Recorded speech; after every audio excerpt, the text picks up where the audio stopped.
my personal mission in life is to, one, do as most good as possible, and two, affect enough change for others to feel the same authenticity that I feel. I do know what it's like to be isolated and not giving someone an opportunity because of some sort of bias or preferential treatment of a group of people that you already know. It's so limiting. So I'm a bisexual woman, and I'm also biracial. A lot of bis in there. I was the only person of color in the design space. So lighting design is typically a male-dominated space, a male-presenting space. And on top of that, as the only person of color in the community, I rarely saw any other designers that were people of color, especially not women. By the time my senior year rolled around, I started to get a bit of a bad taste in my mouth. So I graduated, and I was like, well, I have this degree, I should try. I couldn't get a face-to-face interview with anybody, and I couldn't get an internship. I didn't even get phone calls. Shortly after I graduated, I was in a bit of a spiral. It was really hard for me to just get out and live life and anything like that. I just felt very stuck.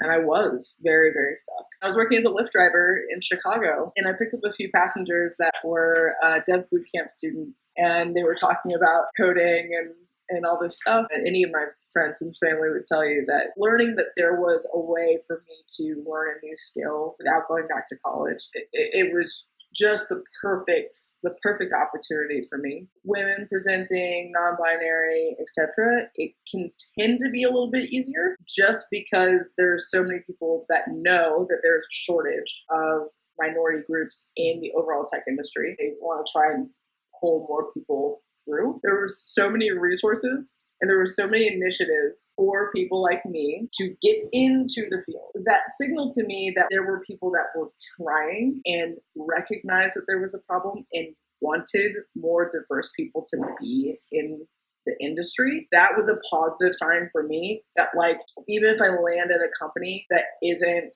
hoorah, diversity and inclusion, I can still make a change there. Before I got into the tech industry, I was not out at all. I think if you asked me if I would ever kiss a girl, I think I probably would have smacked in the face. There's a lot of internalized hate within myself, and obviously I recognize that now. At the time I didn't. So being in an open community where I met so many great people, new people that allowed me to have more open and honest conversations with them and with myself, allowed me to come out.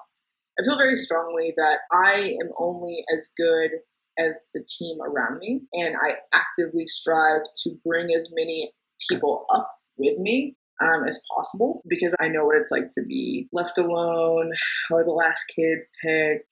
Being a leader to me is creating a space where the people that are following you can succeed and do better than you. I think I'm pretty good at a handful of things, sure, but I would absolutely never claim to be the best. But as a leader, I strive to get as many people to do their best so we can, as a collective, be our best. I think that's the biggest skill that I've learned to really become an active member of my community, the tech community, but also an active member of my team.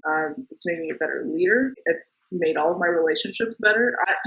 Everybody needs to listen to everybody all the time. I don't let my past define me. I let it give me strength in the sense that the pain that I did have has allowed me to grow stronger now and kind of take a lot of potentially painful things now and say, you know what, I've experienced this. I can get through it. I've gone through it before, and hopefully put more good in the world.